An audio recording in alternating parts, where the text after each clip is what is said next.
2. The ceasefire was officially announced weeks ago, a small flicker of hope in a conflict that had consumed everything. Our unit, a small reconnaissance team, was dispatched to what the maps labeled a post-conflict zone. Our mission was simple: confirm the area was clear, assess the damage, and report back. Okay. Just a routine check. But the moment we crossed the demarcation line, the air changed. 2. It was thick, heavy with the metallic tints of old blood and the lingering ghost of smoke. It clung to the back of your throat, a taste I knew all too well. The city we entered was a skeletal ruin, a graveyard of concrete and steel. Buildings stood frozen in their final moments of agony, their insides spilling out onto streets littered with debris. It was a macabre sculpture, garden of destruction. The unsettling part wasn't the devastation itself. We were soldiers. We'd seen our share of that. No, the unsettling part was the silence. It was a profound, deafening silence that felt louder and more threatening than the constant roar of artillery we had grown accustomed to. A quiet that wasn't peaceful, but expectant. Our radios worked perfectly fine for the first hour. Standard comms checks, status reports, the usual chatter that keeps you sane in places like this. Then, the glitches started. A burst of static, a flicker of a dead channel coming to life. It began with whispers, so faint you'd dismiss them as your own mind playing tricks on you. But they grew, becoming clearer, morphing into fragments of conversations that weren't ours. We heard orders being barked in languages we didn't recognize, followed by choked screams that cut off abruptly, re-cross-referenced every known frequency, allied and enemy. These voices weren't on any of them. They were coming from somewhere else. As we pushed deeper into the ruined city, the anomalies became more physical. We found helmets lying in the middle of a deserted road, perfectly intact. When one of my men, a young private named Jensen, picked one up, he dropped it almost immediately.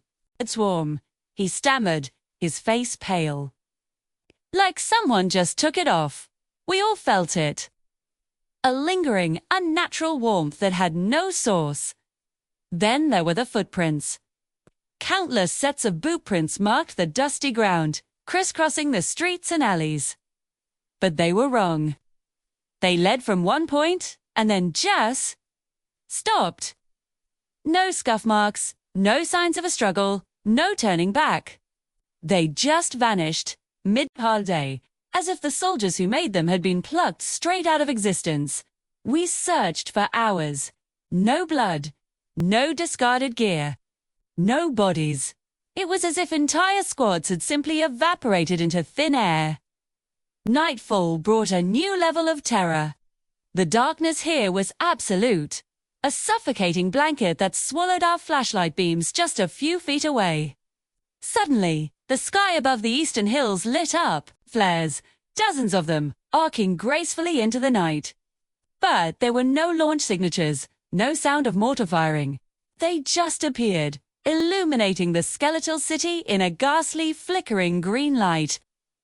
A few minutes later, a sound we all recognized with a jolt of primal fear rolled through the valley. The deafening boom of heavy artillery. It came from the hills to the west.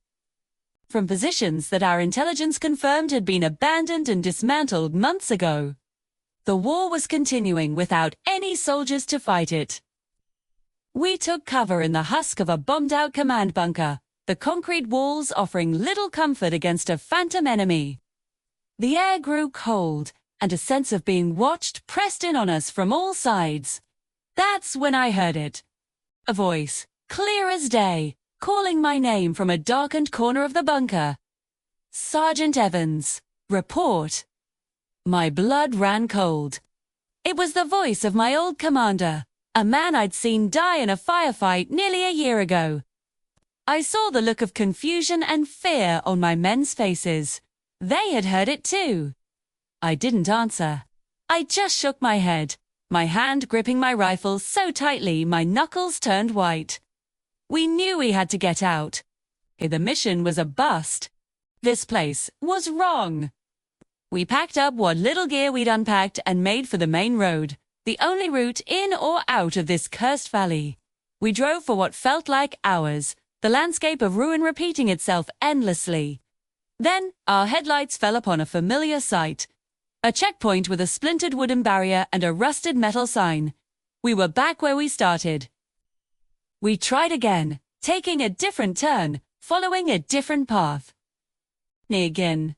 After an hour of driving, we found ourselves staring at the same broken checkpoint.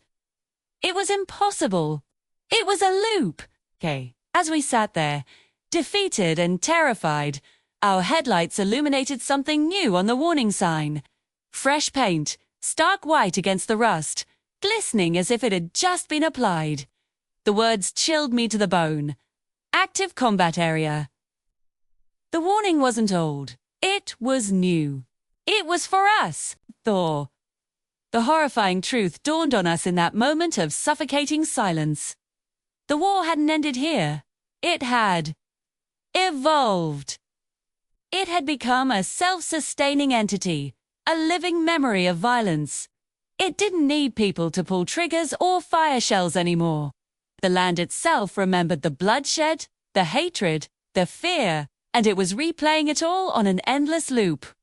Those who stayed, those who died here, they didn't just disappear. They became part of it.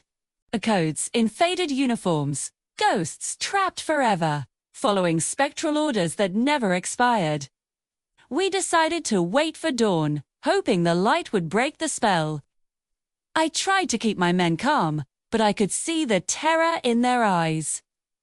We sat in a tight circle, our backs against each other, rifles pointed out into the oppressive darkness. I must have drifted off for a moment, exhaustion finally winning. When I opened my eyes, the first grey light of dawn was filtering through the broken skyline, and I was alone. Completely alone. My entire unit was gone. Their combat boots were still there, lined up neatly beside where they had been sitting. Their rifles were leaned against the wall, fully loaded, safeties on. Their packs, their canteens, everything was there. But the men themselves had vanished without a sound, just like the footprints in the dust. Only, their equipment remained, a silent testament to their existence. As I stared in disbelief, my radio, which had been dead for hours, crackled to life one last time. There was no static, no distortion. Just a calm, clear, impossibly serene voice that spoke with chilling authority. It said, "Report for duty. I'm still here. I'm part of the patrol now. I see the flares light the sky at night, and I hear the guns fire from empty hills. The war hasn't ended. It never will. It's just waiting. Waiting for more soldiers."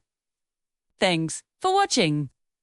If you enjoyed this story, don't forget to like this video and subscribe to the channel for more short horror. See you in the next one.